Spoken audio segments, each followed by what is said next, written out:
विवेक, विवाह, व्यापार के जो कारक हैं देवगुरु बृहस्पति, उनकी राशि धनु में, धनु राशि में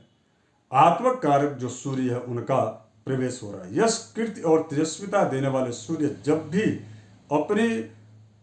देवगुरु बृहस्पति की राशि में जब भी ये प्रवेश करते हैं तो ये मान के चलिए कि विवाह से संबंधित हो या व्यापार से संबंधित हो या किसी भी प्रकार के ऐसे कार्य जिन कार्यों का संबंध जो है आध्यात्म से जुड़ा हो, तो इन तीनों ही कार्यों में अपेक्षित उपलब्धि नहीं मिलती है। प्रायः यदि इस दौरान इस प्रकार का कार्य किया जाए, अर्थात यदि व्यापार की नई शुरुआत किया जाए या विवाह आदि मांगलिक कार्य यदि शास्त्र के विरुद्ध जाकर के यदि किया जाए, क्योंकि शास्त्रों में वर्जना की गई है कि यदि सूर्य धनु राशि या मकर मीन राशि में हो तो उस समय जो है इस प्रकार के धार्मिक कार्यों या विवाहादि कार्य, मांगलिक उत्सवादि कार्य नहीं करने चाहिए, तो उसका ठीक जो है ऐसा उसके करने से विपरीत प्रभाव पड़ता है। तो इसलिए इसको जो है खरमास कहा जाता है, अर्थात 15 दिसंबर के बाद जो 16 दिसंबर का दिन है, 15 दिसंबर तक जो है आप कोई भी मांगलिक कार्य कर सकते हैं, किंतु 16 दिसंबर को सायंकाल 6:33 से यह सूर्य धनु राशि में प्रवेश कर रहे हैं, और जो कि 14 तारीख की रात्रि, अर्थात जो है 15 तारीख का जो इंग्लिश कैलेंडर है उसके अनुसार लग जाएगा, 15 तारीख की रात्रि 2:02 तक यह खरमास रहेगा। और 14 तारीख को रात्रि में चूंकि यह सूर्यास्त के बाद से सूर्य मकर राशि में जा रहे हैं, इसलिए 14 जनवरी 2023 अर्थात इस बार की जो मकर संक्रांति है वह 14 जनवरी 2023 को नहीं बल्कि 15 जनवरी 2023 को किया जाना चाहिए। मैं पुनः बोल दूँ आपको, चूँकि आजकल लोग जो है सोशल मीडिया में प्रायः तमाम तरह की चर्चाएं प्रारंभ हो जाएंगी, क्योंकि 14 जनवरी को ही होता है, कई लोगों की इस प्रकार की बातें रहती, तो बिल्कुल इस प्रकार की बात को नहीं सुनना चाहिए। शास्त्र का जो प्रमाण है उस प्रमाण के आधार पर, ज्योतिष का सिद्धांतीय जो गणित है, गणना है, उसके आधार पर इस वर्ष जो है मकर संक्रांति 15 जनवरी 2023 को ही मनाया जाएगा। अब इसके पश्चात आपके मन में एक प्रश्न ये उठ रहा होगा कि इस प्रकार की स्थिति में और भी क्या क्या करने चाहिए। तो यह निश्चित रूप से मैं आपको बता दूं कि इस अवधि में अगर यदि आपके पास समय है तो निश्चित रूप से सूर्य की उपासना और गुरु अर्थात देवगुरु बृहस्पति की उपासना अर्थात इनके मंत्रों का जप या गुरु के सानिध्य में रह करके उनसे ज्ञान की जो है ज्ञान चक्षु से उनके जो है ज्ञान का जो है रसपान करना, इस प्रकार के कार्यों को करना चाहिए। किंतु इसमें एक चीज का ध्यान रखिए कि आप जो है किसी भी प्रकार से किसी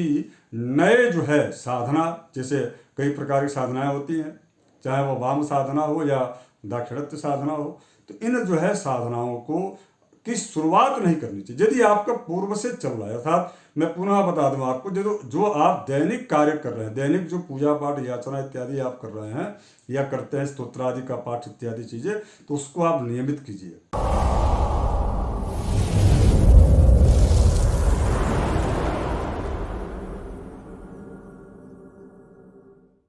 इस जो है मकर संक्रांति के पहले अर्थात 16 दिसंबर से 15 जनवरी के बीच में हमको करना क्या चाहिए, तो मैं आपको बता दूं। अगर यदि आपका सूर्य आपका नीच का हो, बहुत अच्छा अवसर होता है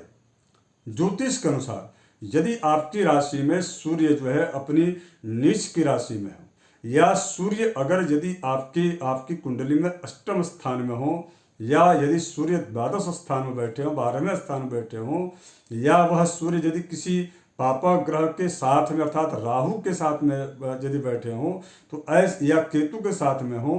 तो ऐसी स्थिति में आप जो है आदित्य हृदय स्तोत्र का अर्थात 16 तारीख के बाद से 17 दिसंबर से लेकर के आप जो है 15 जनवरी 2023 जिस समय आप संक्रांति जन्य पुण्य काल में स्नान करेंगे, स्नान दान इत्यादि जो पुण्य काल उसमें आप करेंगे तो उस समय तक आपको जो है नियमित 1 माह आदित्य हृदय स्तोत्र का जो है प्रातः काल जिस समय सूर्य उदित होता है उस समय उदित होते हैं उस समय आपको जो इस प्रकार के पाठ को करना चाहिए। इसके साथ साथ में एक जो है तांबे के लोटा में, चूंकि ताम्र जो धातु है वह सूर्य के ग्रह के का तत्व है, तो ताम्र धातु है, तो ताम्र के धातु में तांबे के कलश में लोटे में अगर यदि आप जो है लाल चंदन लाल पुष्प इसके साथ साथ में थोड़ा सा शहद उसमें डाल लीजिए। नहीं शहद प्राप्त होता है तो गुड़ भी डाल देंगे तो भी चलेगा।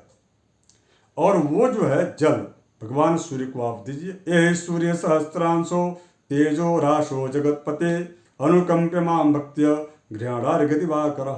अब सूर्यार्घ्य देने का तरीका क्या है, इस विषय पर हमने एक पहले से ही अपने इस यूट्यूब चैनल पर वीडियो हमने प्रेषित किया है, क्योंकि सूर्यार्घ्य देने का भी एक अपनी सनातन धर्म की परंपरा है कि किस प्रकार का सूर्योदय देना चाहिए। और अगर यदि आप जो है प्रातःकाल 7:45 के बाद यदि आप सूर्य को अर्घ्य देते हैं तो उस अर्घ्य का कोई मतलब प्रभाव नहीं है। तो इस प्रकार से खरमास में क्या क्या चीज़ करना चाहिए, खरमास में किन किन चीज़ों की वर्जना है और क्या करने से आपकी कुंडली में चूंकि ग्रहों की स्थिति विशेष करके सूर्य की स्थिति बहुत मजबूत होगी तभी जाकर के आपको जो है आत्मबल प्राप्त होगा, यश और कीर्ति मान सम्मान वर्चस्व आपको मिलेगा। यह सब यदि प्राप्त आपको करना है, स्वच्छ और विवेकपूर्ण यदि आपको ज्ञान चाहिए तो इस बहुत सुनहरा यह अवसर खरमास का है महीना, इसमें आपको जो है सूर्य की उपासना करनी चाहिए। और गुरु के मंत्र का एक माला यदि आप वैष्णवी संप्रदाय से हैं तो आपको तुलसी माला पर, यदि आप शैव संप्रदाय से हैं तो आप जो है रुद्राक्ष के माला पर, अगर यदि आप किसी इस प्रकार के जो है जो अन्य जो संप्रदाय हैं उन संप्रदायों से यदि आप दीक्षित हैं तो जो आपके संप्रदाय में जिस माला की परंपरा कही गई है उस माला पर आपको जो है अपने गुरु के मंत्र का एक माला जप जरूर करना चाहिए। धन्यवाद मित्रों, जय श्री राम।